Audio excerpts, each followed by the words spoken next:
Do you want to gut a classic? Do you want to gut a kid's film?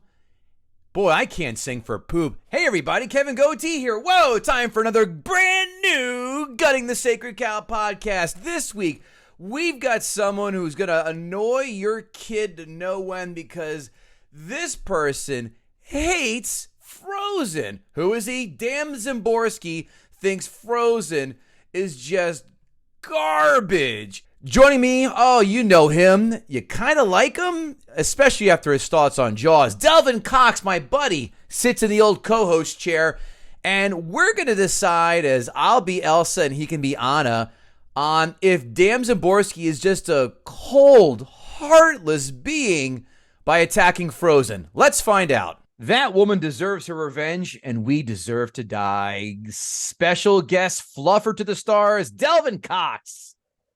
How goes it, buddy? I'm doing good, buddy. I'm doing good. This is hard because I'm gonna go with my gut feeling. It's Kill Bill Part 1. Yeah, it is. It is right. He nailed it. It Yes. is Kill Bill. Kill Bill. I was trying to figure out whether Part 1 or Part 2. I don't know if it was 1 or 2, but I'll accept Kill Bill. I'm not gonna. That's one whole fine. Congratulations, you got it. You usually stink at these things, but good. Kevin Goatee, Delvin Cox, joined by Dan Szymborski's Dan's maiden voyage on this fun-filled trip of nonsense. Dan, how the hell are you? What's going on? I'm doing well, and it was Kill Bill Volume 1. It was at right. the end of the movie when they were discussing what Uma Thurman's character was up to. I remember Excellent. that. We are here because Dan is going to piss off everyone's daughter under the age of 12. This bullseye smack right dab on those poor girls' hearts as they dressed up as princesses, ran through Disney World, my daughters included, as he has decided to try and take out 2013's Frozen. Oh, a box office budget of 2013 of $150 million, a box office haul of $401 million. Turn that into 2023 money. $195 million budget, $523 million haul. Over $500 million. That, Delvin, is a lot of strap-ons for you. Indeed it is, Kevin. Let's talk stats. IMDb, folks, 1 through 10 with decimal points. I go to the guest first. Dan Szymborski, what do you think Frozen got on the old IMDb 1 through 10 with decimal points? Let's see. The internet doesn't hate it, so I don't think it had a downvote spree. I will say 8.2. 8.2, Delvin Cox. I'm going to say 8.9 because this is before the era of people started downvoting movies because women were in them. So yeah. Is this like the Price is Right? Can I say 1? Can someone say 1 and then it's like if it's under they get the whole thing? That's well, correct. if you want to be a douchebag about it, you can, but you're up. The answer is 7.4. So Dan wins that one. Oh. I was shocked it was that low as well, fellas. Let's go to the critics. Rotten Tomatoes, as we know, 1 through 100. My friend Delvin Cox, what did the critics give this film? 89. Dan Szymborski. I seem to recall it was not unanimously positive, but it was quite positive. I'm not quite as optimistic. Besides, I need to have some room so I can be correct. I'm going to say 78%. 90. Delvin Cox whoa. winning 2 showcases. Nice job. Back to you, Dan. Audience score for Frozen, Rotten Tomatoes. Oh, that's got to be really high. That's got to be like 98. 98. Delvin Cox, not much room for error on that one if that's the way you're going to go. I'm going to say 92. I'm going to say Delvin Cox is closest, but 85 is the number, surprisingly. Oh, surprisingly. Yeah. Huh. That is much lower than I would have expected. Much lower than I would have expected as well, fellas. Let's go with the quotes. Let it go. That's it. That's all the quotes I have. That's literally the quote. It's not quotable one bit. I think you should have to sing. No, that's what Delvin Cox is going to sing in his notes. He's going to do his own version of Let It Go. Period. I remember one now just because you said, because I didn't have anything. I was like, I don't remember. I got one. Okay. Do you want to build a snowman? That was the other one I was going to write down. I almost forgot about it. Yeah. Is Dan going to come out with Love is an Open Door? I'm not going to sing because that's going I don't really have a falsetto. I do appreciate songs that the title of it is the same as the first line. So you know where to start the song. Sure. That's a good point. Any quotes from you, sir, from this film? I'm trying. I don't know. I think that the most quotable things are the songs. And that's kind of the problem we'll get into about it. All right. We'll get into it as right. Let's go to 5 fun facts. In original drafts, Elsa was meant to be the villain. Early sketches show her blue skin and black hair looking very scary. She also wasn't meant to be Anna's sister, but an evil ice queen who cursed the kingdom. But over the years, Disney realized they wanted a film about siblings and family love, and Frozen was born. This film has been around for a long time in the making. Walt Disney wanted to make this film back in the 30s. I was shocked to know that. I also did not know this was a story beforehand. The story never felt right until it was put aside until the 90s when Disney tried again to get the project off the ground, and again in 2000. It wasn't until 2008 that the story finally started coming together and Frozen was born. I did not know that. That's an interesting fact. That's why they're called fun facts. Number 3, it's Disney's first animated feature to be directed by a woman. Jennifer Lee, the co-director, wanted to make a film about female friendship and sisterhood instead of pitting them against each other to win the prince, as often happens in fairy tales. Also, Olaf went from being a villainous sidekick to Elsa into Anna's comic relief sidekick. That's all it warranted. I'm going to say quiet. I'm going to say something, but I'm not going to play my hand yet. It's like you're reading the diner menu and you see the soups of the day. You're like, not really impressed. Number 4, naturally, Idina Menzel showed up to perform Let It Go at the Grammys. John Travolta introduced her, or at least that was the plan. Inexplicably, John Travolta had no idea what Idina Menzel's name was and presented her as Adele Dazeem. This, to me, showed the world that John Travolta was high on some indigo strain of weed, stage 1 of dementia, or possibly coming on stage right beforehand. Some intern gave John Travolta's beehole a good luck smooch and got him all flustered. Yeah, I thought he was having a stroke. I legit thought he was having a stroke, but I thought like.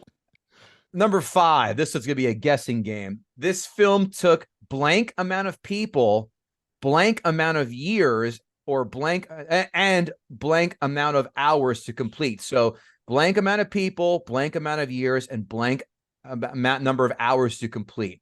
Dan, 3 numbers from you. Oh Lord. I'm going to say 223 people. Oh, very specific. They took 4 years. Okay. And I need how many hours? How many hours to complete this film? Let's see, 40, 2000. Let's say 3 million. Okay. Delvin Cox. Shit, I was going to say 4 years. So I'll say 3 years. Okay. How many people? I was going to say 200 people too. So I will go 350. Okay. And then how many hours to complete? He said 1 million. He said 3 million. 3 million. I feel like I should go way under. Okay. I'll say 500,000. Okay. You guys are way off on the people, the years, but one of you is exactly on for the number of hours. This film took 600 people to create, 2.5 years, and 3 million hours to complete. Wow. Dan, smack on the nose with that one. I clearly work my staff a lot harder than they did. Because I had my 200 people working all those hours. It took them 600 people to work all those hours. So is that insane or what? I'm terrible. Now, let's see what the fans, as we call them, the herd, want to know about why Dan hates this film in Ask a Gutter. I love when you jump in, Delvin. You know that. At Almighty Ray, our buddy Ray Cicanis over at the Who Would Win podcast, who also crowns me superior judge, far above Delvin Cox. He he asked, Frozen, no bleeping way. One of the most tolerable musical kids movies out there. The sequel is shockingly great too. Question, favorite Xmas holiday TV special from when you were a kid? That's a great question. Ray's got good ones. That's for you. I like the one Dan. with the snow miser and the heat miser. I'm Mr. Heat Miser. You're I'm talking Mr. about Santa Claus coming to town. Is that the one? Yeah, I think that is. All those things just kind of mush into my head together. I think that's the one. Yeah. Although, I was that Rankin Bass that did those? That is correct. Wow. I couldn't have put that together in 4 years. I remember all those movies. That was my thing when I was a kid. I used to love those movies. Okay. I Delvin, also like the one where Frosty was going to melt and they had to light fireworks. I don't remember that storyline very well. It was like the sequel that was darker, I think. Yes. That's just my childhood memory of it. Yes. No one with a Star Wars Christmas yet? I'm shocked. What a piece of dog shit it was terrible. Mine is a Charlie Brown Christmas. I love Charlie Brown. That was my thing when I was a kid. I even have like they have like this little toy statue that has like the Christmas ornaments and stuff on it and things like that of Charlie Brown. And you press the button and it plays like the Charlie Brown theme. It's great. Yeah, that's the only good thing about Charlie Brown is the theme. Charlie Brown, the cartoon, stinks. It's dumb. It's awful. It's one of the... I have no idea how Peanuts became so beloved. Maybe because of the stuffed animals. You can't tell me you watched that or read that cartoon and laughed. You can't tell me that. I've only enjoyed, in terms of the cartoons, I only enjoyed the specials. The Charlie Brown Christmas, the Halloween one, Thanksgiving one, and stuff like that. But in terms of like Peanuts in general, it's not really great. The only time I appreciate that was when Schroeder starts playing the theme and everyone starts dancing like a bunch of mongoloids on roller skates. Otherwise, the show was unwatchable. That is okay. That's Ray's question. So I don't know why I decided to editorialize, but that's the podcast. At Dave Quist from the Blockbuster Mentality podcast. Love those dudes. Is love really an open door or is that just for swingers? And sluts. Oh. Delvin editorializing now.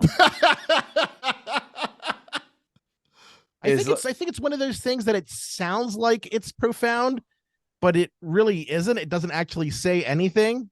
Right. No, it doesn't. Okay. At Bango Tooth. Oh, sorry. So I wrote back, is there an upside down pineapple nearby? That's about the swingers there. At Bango 2331, how long until we make singing Let It Go a capital offense? Hopefully soon.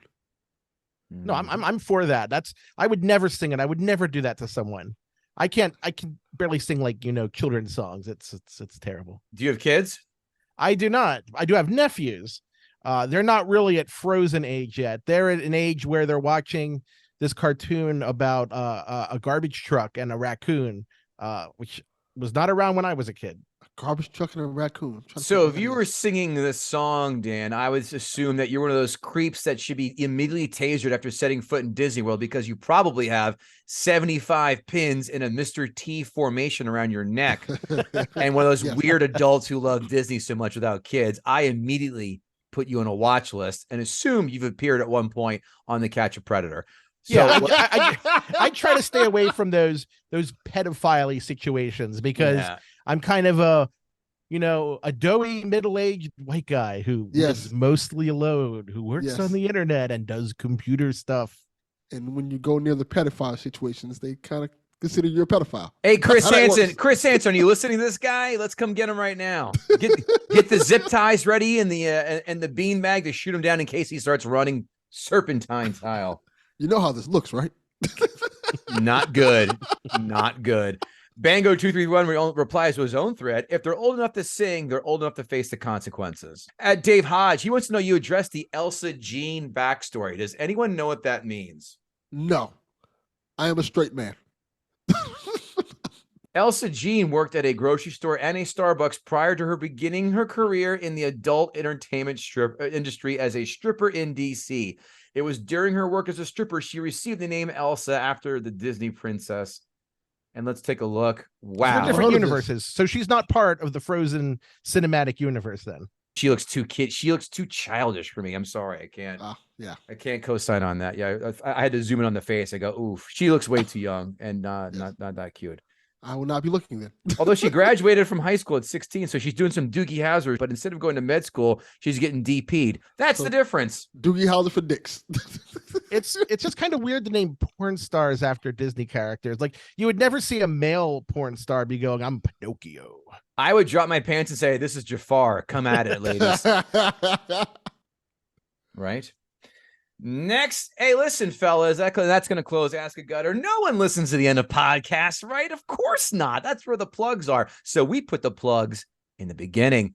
Dan Szymborski, what are you up to? Where can we find you? What do you want to share with this fine audience of ours? Well, you can find me at fangraphs.com, occasionally still at ESPN.com, and on Twitter at Szymborski when Twitter is actually working, which it kind of isn't at the moment. Yeah. That is true. Delvin Cox, what are you up to? You can find me on Twitter when it works. Delvin_Cox. Check out the Delvin Cox Experience anywhere you get podcasts, and check out Play Some Video Games. You want to hear about some nerdy video game shit. Delvin, help me welcome Dan to do what he came here to do. It's not talk about video games. It's to gut the sacred cow. Love it. Dan, your honor. Floor is all yours. Okay, my opening argument. Well, first, let me get out of the way that my complaints about the movie are not about the music itself. Music can make a good movie better, but music can't make a bad movie good. There are a lot of bad movies with great soundtracks, great scores out there. So this is not one of them. This one, for me, the main and the first point I make is that on a fundamental level, nothing actually really happens in the movie with the main characters.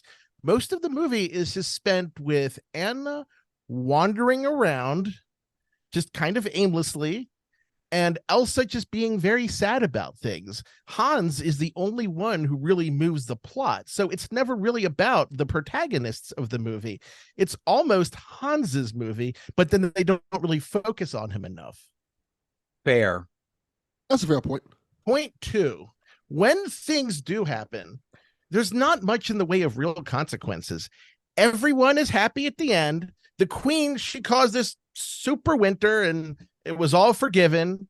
The bad guy of the movie, who admitted his plan was to at some point murder someone, his punishment was to get sent home, which seems a little light. I can understand Disney not going with the whole drawn and quartered thing. That would be kind of a little graphic, but not jail or community service. And on a fundamental level, at times it seems like Hans is the better leader of Arendelle than either of these two, because Anna just wanders off. Elsa does not seem to be connected with the governance of the kingdom in any way, while Hans, when the queen did something bad, and from his point of view, he had no basis for knowing exactly what happened, that from their point of view, Elsa was a monster. He's the one who kind of got everyone together, got the Duke of Wesselton together. The people were behind him. That's kind of what leadership is. Now, the murder thing is not quite as good. And on a fundamental level, I think the growth that the characters faced it wasn't really that meaningful. Anna's learned not to fall in love in a day. It took her 2 or 3 days to fall in love. See, first she fell in love. Did she learn that? She learned that, but then she learned that love is something you have to get over a couple days with Christoph. So, 2 or 3 days, that's when you find true love. And Elsa, they during the whole movie, they play up this idea that Elsa needed to learn to trust Anna and let her in. But that never really happened. Elsa kind of solved everything by loving Anna. But there was never a question of that at the start of the movie. It wasn't what they set up. It wasn't the thesis they set up. She just kind of, I love you. She cured her sister. And then the movie just kind of ends at that point. But we always knew that she loved her sister, that there were significant problems. Right. Another issue I have with the movie, it's a movie called Frozen. and her freezing powers are a key part of the plot. It's what drives the plot forward, since the characters themselves don't really do that. But the powers are almost Marvel movie in how confusing and inconsistent they are. She's unable to control her powers completely. Then after after years of this struggle, she wanders off into the mountains, and in a couple hours she realizes that she doesn't need responsibility, and she builds a castle and a fancy dress and a whole little kingdom and a snow monster, and she creepily makes a necromancy snowman. She didn't have any problem doing that, and then all of a sudden she didn't know how to control her powers, which doesn't make sense. They dialed her up and down depending on what was needed for the plot, and I hate when movies do that. It just kind of drives me nuts, because then it doesn't seem to be a logical part of the world itself. And really, even the background to it doesn't make that much sense, because Elsa injured Anna when they were young, and if one of your kids is dangerous to another kid, you probably should be aware of it and let them know about it. And it's like, she's very dangerous to you, but we won't tell you about it. We won't try to teach her how to use it in any way. We'll just have her emotionally bottle it up and hope nothing bad happens. And that's kind of what they did. And so in the end, it was a good musical, but it wasn't really a good movie behind it. And I think Disney's done a lot better with similar types of journey type movies. Moana, Tangled, those were movies that had protagonists that moved the plot, but here the powers moved the plot, and the powers just were not that great. So that's why I think it was a good watch, but not a good movie. I was one of the few people that I couldn't get through Tangled, and I'm all about Pixar, Disney stuff. I mean, as an adult, as normal adults would, I didn't like Tangled at all, man. Brave Tangled, I tapped out of. I just don't care. Moana didn't grab me either for some reason too, but those other ones, people were like, "Oh, it's so great." It didn't grab me. Dan, give me a number 1 to 10 on Frozen here, buddy. I will say a 5. Okay. I don't think it's the worst movie. I've seen worse movies, and we can talk about worse movies that aren't beloved. But just compared that the cultural place it has, I think it's kind of just disappointing as a movie. It just doesn't fall together well. Okay. All good points. Like what I hear. Delvin Cox, batter up. All right, let's get to it. I've written a lot of notes. You have? Finally. 10 episodes, whatever it is, on this 10 appearances. This guy mails it in. I'm just kidding. I love you. You know that. I love you too, buddy. I got to say, Kevin knows this, and we both share this same bond. We both hate musicals. With a passion. So when Kevin told me this, I was excited and trepidation, because I never saw Frozen before. I'm one of the people who never wait. You've got kids, goddammit. Yeah, I have a daughter, and she had no interest in it. Or at least I thought. Okay. I thought she didn't have any interest in it. So I can tell this story.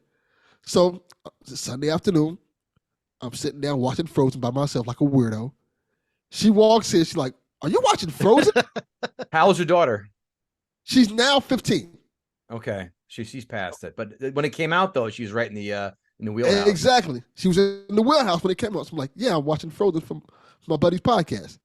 And then she's like, "Gutting the sacred cow," because she knows the podcast. I'm like, "Yeah, I'm gonna go this week."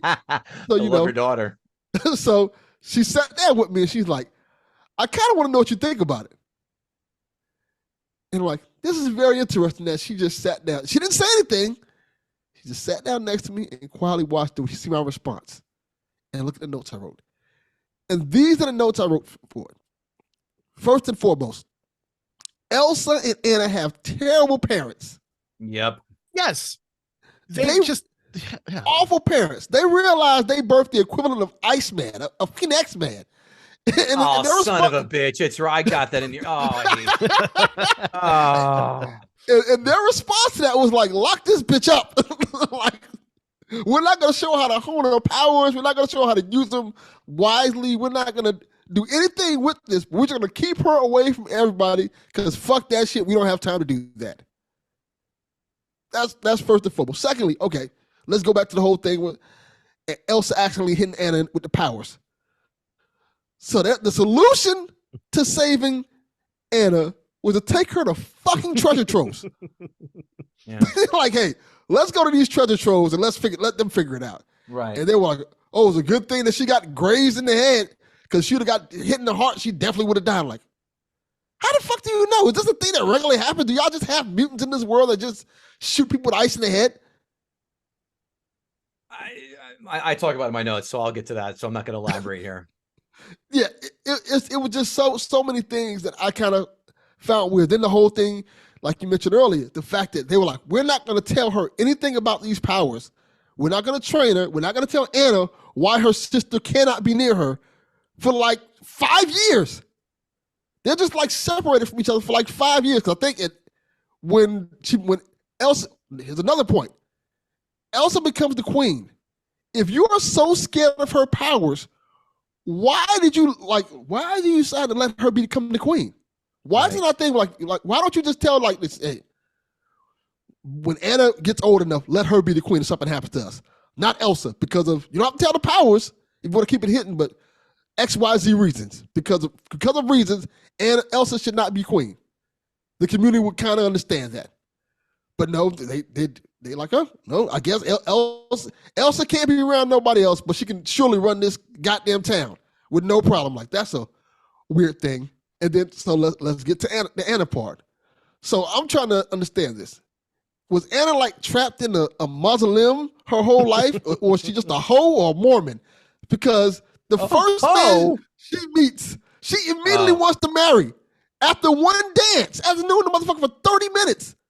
She's like, oh, well, if she was trapped that long too, her loins are bursting. I don't know how old she is, but I mean, she's got to be a teenager, you have to assume, right?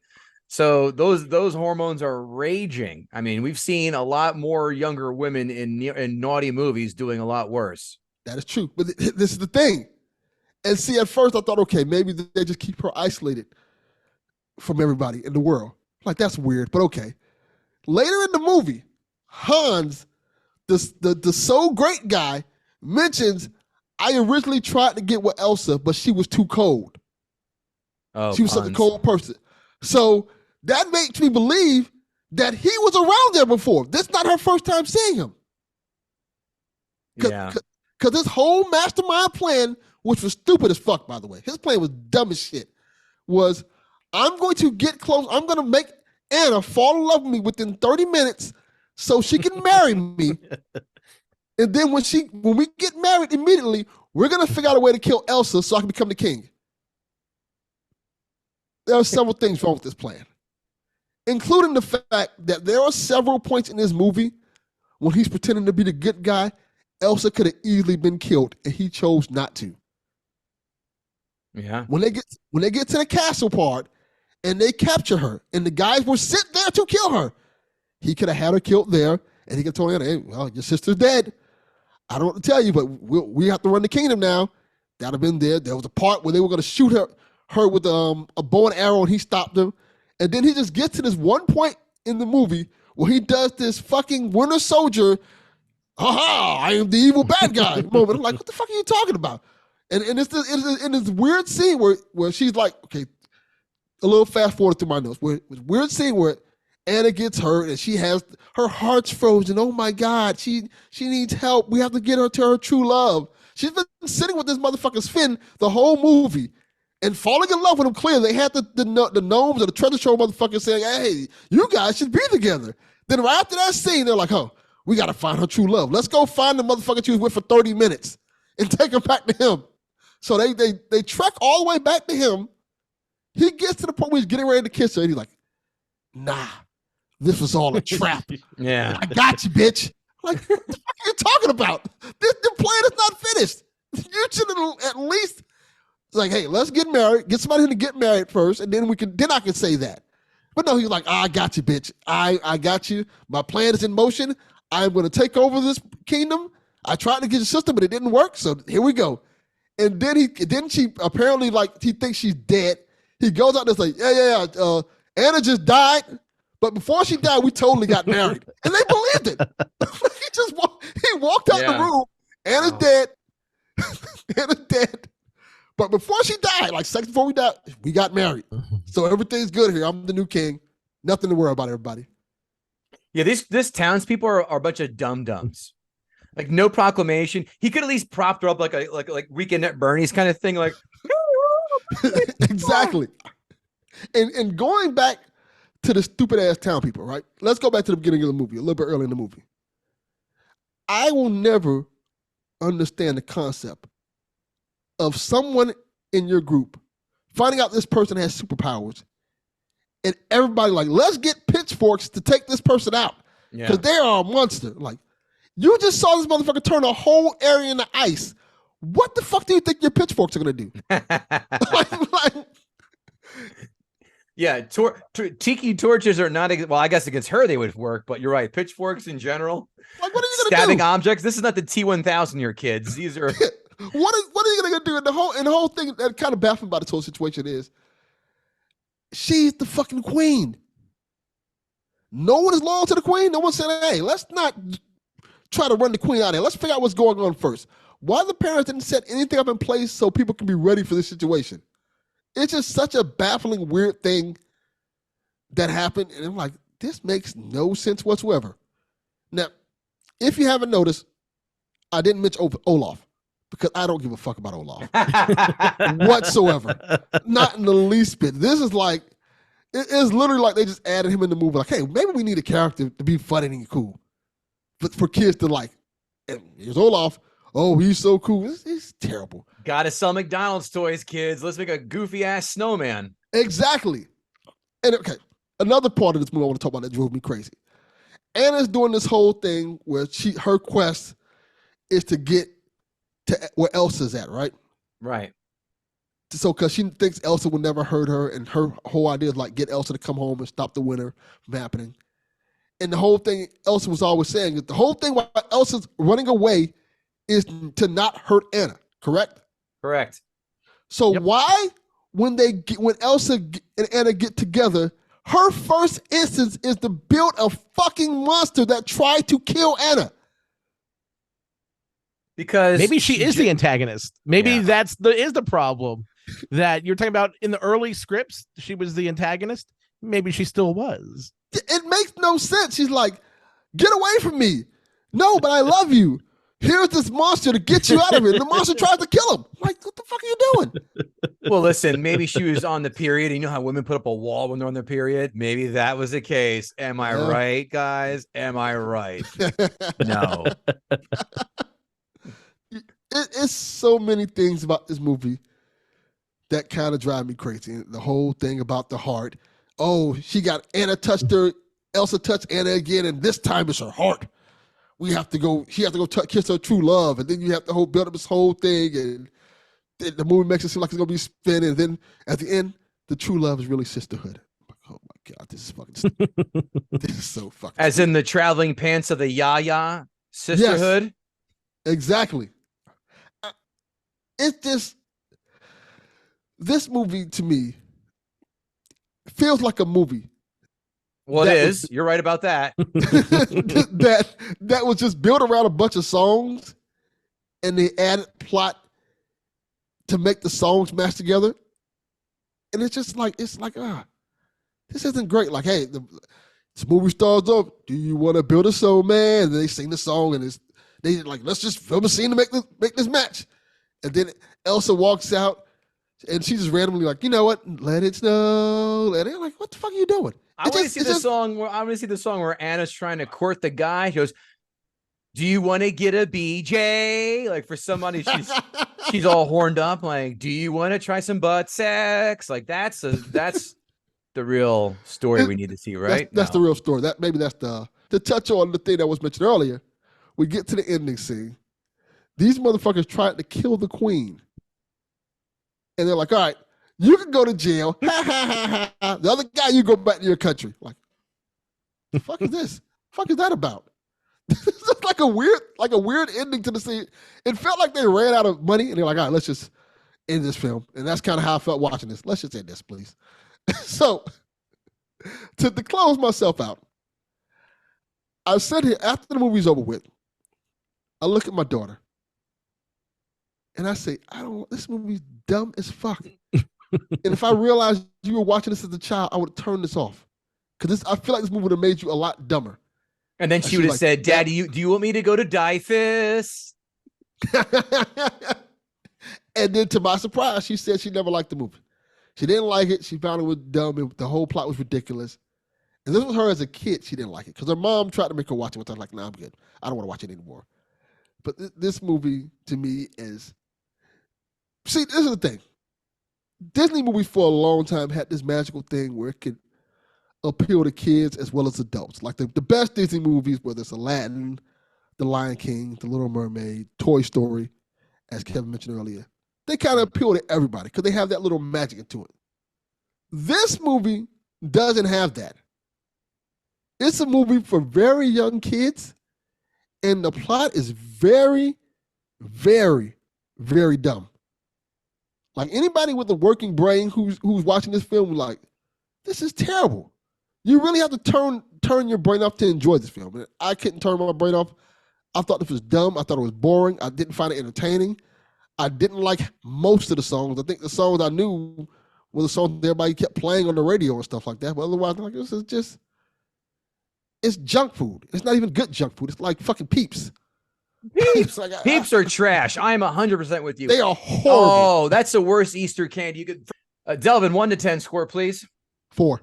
4. I got a 5 and I got a 4. I didn't plug myself. KevinGoatee.com, of course, but more importantly, guttingthesacredcow.com, guttingthesacredcow@gmail.com. And for the love of Christ, leave us that 5-star rating, 2 or 3 sentence review. You know it, Delvin, throw it with 5 fingers. That helps the algorithm. And please, whenever you see our social media posts on TikTok, on Instagram, on Twitter, it does help. Just click that simple little heart. If you see it, you like it, just click it, which you will like it because we put up top-notch content here, obviously. Right? Yes. Right. I agree. Look, I'm just saying like this. I know Twitter's limited right now. We can only look at so many posts. Make Gutting the Sacred Cow one of those posts. Yeah, favorite it. The notifications on, and we're also on YouTube. It helps the algorithm and all that. And of course, guttingthesacredcow.com. You can buy a shirt, hat, mug, whatever you want to buy, coffee mug to support your favorite movie podcast. The best podcast about films, bar none, and that's that. Notes.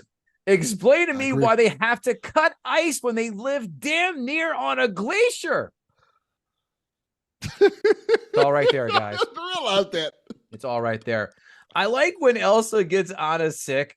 The parents say, I know where we have to go. Yeah, to a doctor, not to a bunch of trolls, you Christian Science freaks, you. Yeah, so let's make Elsa an X-Men knockoff because she can't touch anyone. The only person missing here is Scott Summers as Kristoff. Damn you, Delvin, for stealing that line. A Disney film, but no black people in Arendelle. I bet their basketball team sure sucks shit, but they're probably #1 in hockey, croquet, and square dancing. I'd rather attend Queen Elsa's coronation than that slack-jawed, Down syndrome, inbred Prince Charles coronation. At least Queen Elsa is a lot more attractive than that fetal alcohol syndrome bulldog, Camilla Parker Bowles. Guys, I'm not allowed to agree with this. Stop paying attention to the royal family. No one cares. I agree with that 100%. No one gives an absolute my mom, she actually recorded Princess Di's funeral and watched it like several times. And there's really no reason to, because we're not English and I have exactly 0 English ancestry. Most of my ancestors were at war with the English, so we should be kind of celebrating this, I think, technically. Sure. But mom loves it, and I don't understand why, because like how I complain in this movie, nothing happens. Like, what do they do? That's just the question. Like, okay, you're the king now. What do you do? It's not like you're really going to invade anyone. I mean, that would be cool, but I know they're taxing people and providing no service for doing so. That's what they're doing. Hey, if Walt Disney was still alive, he would have made the Duke of Weaselton very Jewish. Yes, he would have. By the way, the Duke of Weaselton, guys, you might as well have a big neon sign saying he's the bad guy. He's gonna be the bad guy. You know, they were really dicks to him the whole time. Before he did anything, they were calling his dukedom the Weaseltown instead of Wesselton. I mean, is that what you do with a foreign dignitary? You invite them in and you give them a humiliating nickname. Like, do you go to a South American summit and say, "Here's the president of You Are Gay." It's really watching the Duke of Weaselton dance with Anna is as awkward as an Amish kid trying to speak Ebonics. But you think of a break, he's like 2'4". It's hard to dance with anyone when you're that tall. And that's spindly. That's true. I must be brainwashed because my daughter watched this film ad nauseum. The first few songs, not that terrible. Kind of catchy. Give Idina Menzel credit. She belts that song out with the emotion, even though the lyrics just don't need, they're about as nutritional value filled as Peeps, but she belts that song out with emotion. She does. And any man who has Let It Go on his phone, lock him up without a lawyer, because throw him in the same hole every Al-Qaeda war criminal is in, because, again, eventual contestants on To Catch a Predator. Mark my words. I like how you said contestants. Yeah. Game show. Yeah. Come on down. Game show. Come on down to being a 13-year-old in a hot tub with dominoes in your hand, you low expectation piece of garbage. Dominoes. Ugh. Unless they sponsor the show, then we're very ready and available for a sponsorship with them. By the way, once the people of Arendelle learned about Elsa's powers, why not make Elsa into their own Nike sweatshop and pop out ice blocks on her own out of her own fingers? Yeah, she could put Kristoff and all of them completely out of business. Say, you know what? Yeah. You know how you guys are making a living in this ice industry? Guess what? Ice cubes all the time. One word: monopoly. Son. At what point does Elsa? At what point does Elsa channel Sub-Zero and rip the spine out of the spindly Monopoly man? That would be fun, and it would be an interesting character development. Who was running the? Oh, sorry, I'm going to cut you off, Dan. Oh no, it's just as I said, we didn't have a lot of character development. If she showed some actual rage against some of these people, and ripping out someone's spine is a good way to show that you're unhappy with them. Yeah, that would feel like something. Once in a while. And you're fierce as a ruler instead of just like, oh, come at me with your pitchforks. So yeah, if once you rip out someone's spine, no one's going to charge you with a pitchfork at that point. Yeah, no monkey business is afoot. Hey, who is running the kingdom when Elsa's gone? A major plot point. Guys, are they self-governing? I don't think so. There does not seem to be any kind of legislative powers that are in place here to keep Arendelle running. And this goes back to my point earlier. Hans was supposed to be running the kingdom. He just showed up. Because he just showed up and they just gave him the kingdom. Because he's like, when Anna left, he's like, I'll run the kingdom since I'm going to be her future husband. And then he left. So it made no sense. I mean, there were 10 years between when the parents died and when she was crowned. Who was running the kingdom all this time? I don't know. I mean, I'm not a monarchy expert, but I don't think when they had child monarchs, they said, okay, here's the plan. We're going to lock you up in rooms for 10 years. And then we're just not going to do anything. And then you'll magically be the queen. And then everything will be run again. Where's like the regency that was taking care of all this stuff? And what is she doing while locked away in that castle for 10 years? You can only make so many ice dicks and ice boobs and ice butts and make a slide. What are you doing for 10 years in there? Okay. Is this me or is this plot paper thin, fellas? I think you both addressed that. Yes. I wrote that down. Delvin, I'm going to kind of take one of your ideas and take my own little direction with this. What makes Disney films great are their comic relief characters. Buzz Lightyear, Genie, Sebastian the Crab, Bing Bong, Frozen. No one here in this film is funny. I am not on this Olaf bandwagon one bit at all. Sorry.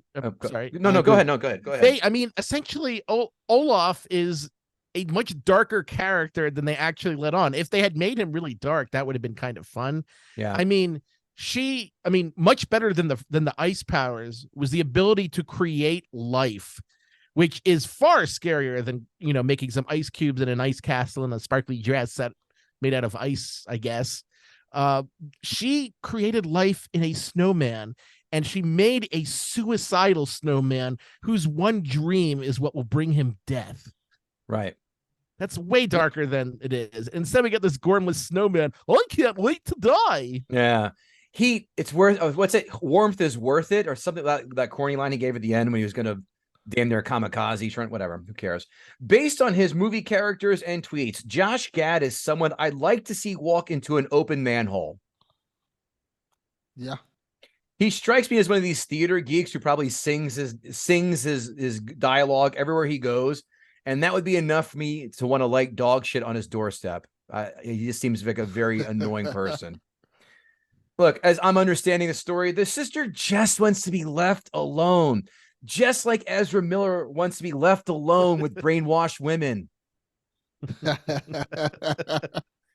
why was Anna left alone? What did she do? Nothing. Existed. Yeah, you don't create ice or anything, but just to be safe, we're going to lock you up too. Yeah. We've now ascended at this point. I don't know what minute marker I'm at, but we've now ascended into annoying territory with the nonstop musical numbers. Guys, we don't need a song every 8.5 minutes. Can we please get some funny dialogue in there before someone starts singing next about frostbite? I mean, yeah. you called it best, Dan. It's like they're singing about the goings on, like just buy myself some oatmeal, you know. Yes, this bad.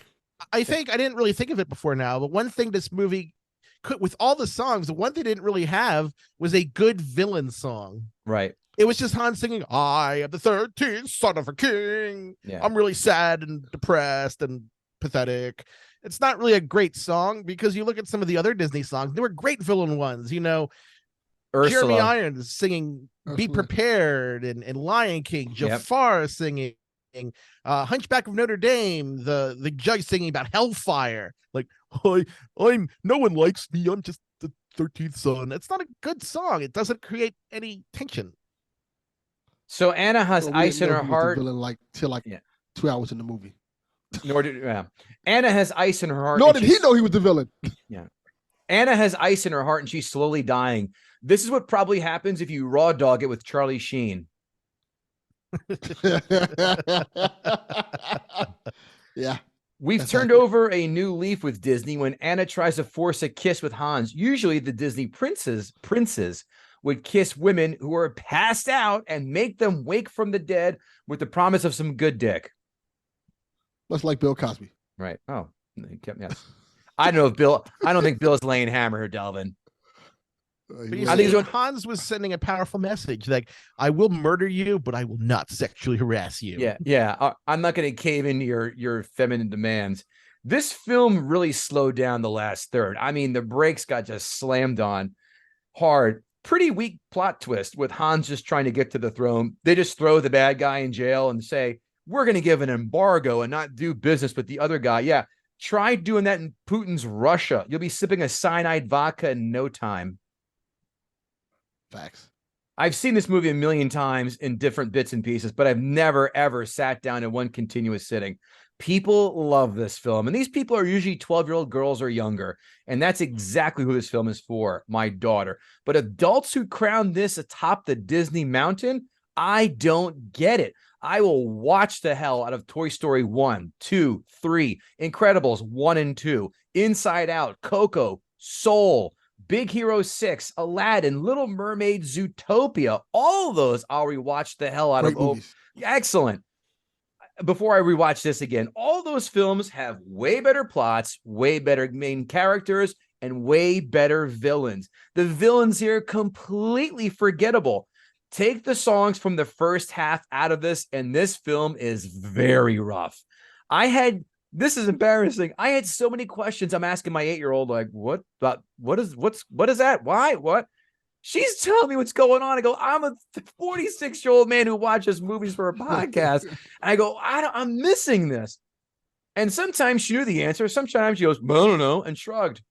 And that should not be the case for a beloved Disney film. And for this, I also give it a 5 out of 10. This film is carried by the songs. It sure is not the plot.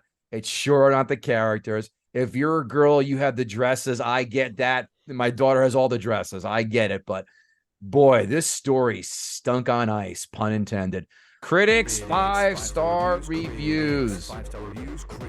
I felt like Frozen was a mixed bag. Not as bad as I feared it would be, but not as fun to watch as Tangled or as subversive as Brave. Huh. Frozen. They gave it 5 stars and it wasn't as bad as they expected. That seems kind of a limited. Yeah, it's a very left-handed compliment. Frozen is the best of Disney princess films since Beauty and the Beast. I don't think so. Little Mermaid was after that. Have they had a lot That's of what I was trying to think. Princess Little Mermaid films since then? Do you count the Princess and the Pea? Do you count that? I think you have to. Princess and the Frog. Princess and the Frog, I meant to say, yeah. That's what I meant to say. That I think that was better than this one. I don't remember that. That was cool. That had the New Orleans jazz stuff. Louisiana Center. Yeah, it had. Yeah, Little Mermaid alone trumps this, so that's out. Yeah. There are laughs aplenty, memorable tunes galore, and enough subversions of the old tropes to make Frozen fresh. Where are the laughs, guys? I watched Inside Out the other night with my daughter. Guess who's laughing? Me. Guess who's not watching Frozen? Me. That's the difference. It is a seminal movie in the Disney canon for me. Then I'd love to see your list because your tastes are terrible. Because all those other films I listed are way better. Way better. Critics, 1-star reviews. Frozen in parts was entertaining and fine, as I say, as a feature film, but not consistent enough to grab my attention for long periods of time. Right. While trying to please everyone, Disney speaks to the lowest common denominator instead of setting itself apart. Signed, the DreamWorks Board of Directors. Born out of warring needs to play both things safe and be truly bold, so while it's never outright bland, it lacks staying power. Feels like you're watching either the first draft of a classic Disney animated musical or the 347th one. I think this one really stands out. I'm afraid a lot of people are going to be distracted on how pretty Frozen is and ignore its significant flaws. Bingo. That's a great point. Yeah, they're right. It is beautiful. I mean, they even to the point this did not make the 5 fun facts, but I'll share it because I'm feeling magnanimous with my two friends. They brought snow into the studio for the Foley artists to mix the snow, so they had real snow, not just snow sound effects, but real snow to use while having as background effects. So that's kind of attention to detail. They sent people to go walk in snow and play around in it just to get that right. But what didn't they get right? Plot, character development, and comic relief. The holy trinity of what makes a good film most of the time. Amazon 5-star reviews. My 3-year-old hasn't seen this movie in a long while and randomly wanted to watch this. Thankfully, I had my Video Prime and tablet available while we stayed the night at the DoubleTree with nothing to watch that night. Ha. Otherwise, I'd be looking through cases of DVDs back home in search for this video. I love, by the way, Dan, how Amazon review sections now have become people diaries. But I say, don't bury the lead. What kind of cookie did you get when you checked in at the DoubleTree? That's what I want to know. I got a big chocolate chip cookie last time I was at the DoubleTree. They are warm and they are delicious. It's weird. You spend hundreds of dollars a night when you're somewhere, but that cookie that really improves your opinion of the whole hotel experience. I mean, that's a 3/4 star upgrade, at least in my book. Frozen is a serious picture, but with cool sense of humor. The funniest snowman, just hilarious. The dear Sven, some moments, like when the sledge falls down and blows up, like it was directed by Michael Bay, smiley face emoji. All is here. Finally, I would like to thank the creators for such a wonderful animated movie, which I gladly add to my Blu-ray collection and which I can watch over and over. P.S. If they weren't sisters, it would be the greatest quote-unquote lesbian animated film I've ever seen. Again, that review took quite a turn there. Yes, it did. The snowman was the funniest thing ever, and lesbians. Okay. This is the same creep who's on Reddit looking for stills where Anna and Elsa are scissoring in front of Cinderella's castle while Jafar is beating off on the side. Right, someone's probably made that in AI. Oh, I'm sure they have. Next review, Vivid Color. I'm surprised that this meant Amazon's character minimum requirement for that review. Did a lot of people say that review was helpful? Like, oh, I 18 wasn't people gonna found like this helpful. Yeah. I wasn't going to like that if it was in black and white, but all those colors, I'm all about the colors. This is a long one, but it spoke. Okay, I hate this movie, despite the fact I have Frozen stuff strewn from one end of the house to the other. I have a 2-year-old daughter. If you have a daughter under the age of 10, you probably own a copy. It's not particularly a good movie, full of plot holes, and the storyline is meh at best. All herp movies seem to have at least one dead parent in case it's both. Sisters grow apart, and the movie is a long and convoluted story of them getting back together. The thing that's crazy about this movie, Elsa gets all the play, but Anna is 100% the hero. She just doesn't wear the fancy dress. 2-year-olds apparently don't notice this. Let me tell you why this is a 5-star movie. It puts my kid in a trance, especially the song, you know the one. Don't judge my parenting. There are plenty of things I do well. Frozen is my go-to for parenting emergencies. It doesn't matter what's wrong. Anna and Elsa can fix anything that mommy can't. Okay, so I have one other major parenting fail. My daughter fell off a piece of furniture and broke her leg. It was traumatic for everyone, especially the x-rays and casting. Let It Go was a lifesaver. I sang it to her and she calmed her down. By the time we were done, the techs were singing along. Driving in the car with my 2-year-old and husband used to be a nightmare. Once the toddler gets squeaky, my husband gets huffy. Anything over 2 hours, and I was like in with 2 toddlers. I put a DVD player in the back of the car, and with the help of Frozen, I couldn't possibly ask for smoother sailing. What I'm saying is, find a movie or song that calms your kid down and take it wherever you go. For us, it's Frozen. I have 2 copies, one for my emergencies and one for a backup in case my emergency copy gets lost or broken. Is it a good sign if a movie has the same review as a bottle of NyQuil would? Right. Yes. You know what Anna and Elsa can't help?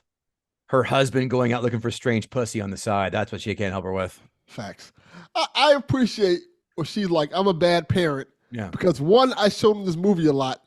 The second part, I let my child's leg get broken. Yeah. I don't know how far she fell off a chair to break her leg. Does mom have her stacked on like 8 chairs on top of a table and then goes, Timber, you're durable. Amazon 1-star reviews. Hands down, this is a beautifully animated film, but the story is very lacking. The characters were severely lacking, although I think Disney should have spent a few more years working on this film. I also liked how the main theme wasn't about falling in love and getting married, so props to that. There were too many plot holes. They never explained why Elsa had magic powers or why she was born with them. Damn it, I forgot to write that down. That's a monster point. They also never explained the significance of the trolls. Also another great point. They never explained the significance of Hans being an ice maker. They never explained of who was in charge of the castle, why the parents were away. There were too many unexplained questions. This makes it a bad movie because it's like making up something. We forgot about the trolls thing too. That's why I said I had that joke about the doctor. Like, let's go to a doctor, not a bunch of gross beings in the middle of the desert.